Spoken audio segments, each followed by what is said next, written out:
So this is how you get your frontal wig to become glueless without ripping out your lace and your wig from scrap.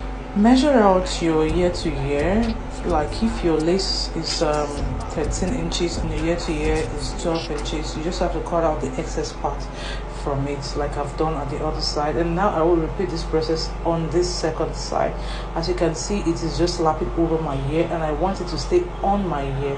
I have split out the excess, and I will trim it out and proceed to sew it back to this wig without cutting it. Can you see the way I trimmed it out?